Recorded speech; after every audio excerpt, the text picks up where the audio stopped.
I'm Jim Kircher. How do you think you're going to feel the first time you get into a self-driving car? I mean, you might have faith in the technology, but still, let's face it, you're going to be worried about something not working. You're going to be worried about crashing. Well, our first story is not about self-driving cars, but it is about stepping into a machine and trusting that it's going to work and not going to crash. In the 1920s, aviation was moving from barnstorming and mail planes into the era of commercial air travel. Common enough today, but somebody had to go first. And we recently got a chance to see what that must have been like. Before the DC-3, there was this, the Ford Trimotor. This one belongs to EAA, the Experimental Aircraft Association in Oshkosh, Wisconsin. Part of what it does is fly this restored airplane around the country and sell rides. And it was at the St. Louis Regional Airport in Bethalto. That'll be the second flight. So this is a real piece of history here, isn't it? Well, it sure is. It's the first all-metal airliner built in the United States.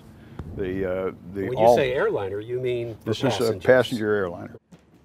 This is the best of, what, 1927-28 in terms of passenger air travel here. This airplane was well appointed when it came out of the factory. We've duplicated much of the original woodwork. St. Louis has some history with the Ford Trimotor. In 1929, TAT, Transcontinental Air Transport, started up cross-country service, trains by night, planes by day. Here at St. Louis, you step out again for a stroll around, while the motors are being inspected and additional fuel is put aboard. The company promoted this groundbreaking service in the film Coast to Coast in 48 hours. In the heart of New York, a great railroad station, the beginning of your transcontinental rail and air journey from coast to coast. The first customers for this Coast to Coast service needed money, it was expensive, and a sense of adventure. They were taking a first step into the future. These folks were stepping into an 87-year-old airplane for a 15-minute ride into the past. Big Trimotor all-metal plane is ready and waiting, equipped like a Pullman car. Its roomy cabin is well lighted and heated in wintertime. Seated in our comfortable chairs, we are all set now to see America best.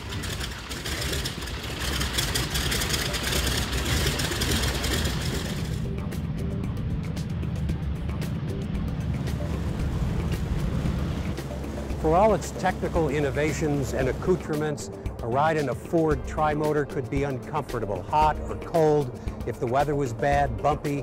But consider the alternative, hitching a ride in somebody's biplane, wedged in among the mailbags. Now aboard our plane, a dainty and satisfying luncheon is served aloft. 5,000 feet in the air, at a speed of more than 100 miles per hour, we'll travel. The promotional film stressed speed, comfort, and luxury, but did not mention just how loud it was. The chairs are comfortable, but the noise is constant. You're sitting right behind those three big engines. On the other hand, those engines triple your chances of survival. That's key for the public who's thinking, is it safe to fly in an airplane, right? Yeah. Yeah, with the Trimotor airplane, the three-engine airplane was very popular back in those years. There were numerous aircrafts, numerous designs using three engines at a time. And it was for safety's sake. I mean, if you lose one engine on this airplane, it's a non-issue. I mean, you shut one down and you fly on home and find out what's wrong with the bad one. The airplane flies very well on two engines. These motors, incidentally, are looked after as carefully as a fine watch. And for that, the company had the most famous and trusted aviator in the world. Colonel Lindbergh. As technical advisor to the airline, Colonel Lindbergh has instilled his own insistence upon perfect motor performance. Lindbergh, the former St. Louis airmail pilot who crossed the Atlantic in the spirit of St. Louis in 1927, was one of this airline's partners. TAT would later become TWA, the Lindbergh Line.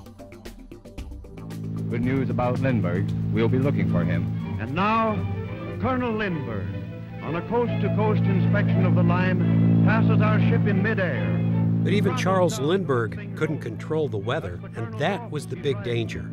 Forecasting wasn't what it is today, and the unpressurized plane could only climb so high. Years ago, we interviewed Bush Voigt about his days flying the Ford Trimotor. Those days, you just took the weather as it was. If you had a thunderstorm, we just closed our eyes and flew through it. Thunderstorms and everything else, you know, we couldn't get on top of all this stuff like they do today. The Trimotor, which by the way was nicknamed the Tin Goose, had a range of about 300 miles. So in those early days, you were only in the air for maybe 3 hours between stops. And maybe you were wondering, as I was, if there was a restroom. There was originally, and the restroom would have been in this area right here. This window was the little restroom window. Oh, okay. And there was a bulkhead right here, and it was a small restroom. It actually had a small water tank up in the top here, so you could wash your hands in the little sink. Yeah, okay. And of course, that went overboard.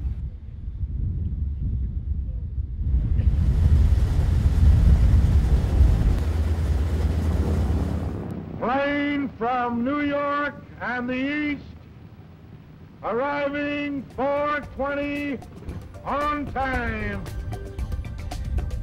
In the 1930s, the bigger and faster Douglas DC-3 would usher in the modern age of air travel, but it was the Ford Trimotor that got this off the ground. About 200 were built, maybe 20 survived, and this is one of the few still flying, giving people a chance to travel back to the early days of aviation. And even if Slim Lindbergh doesn't fly alongside, We've had a marvelous trip.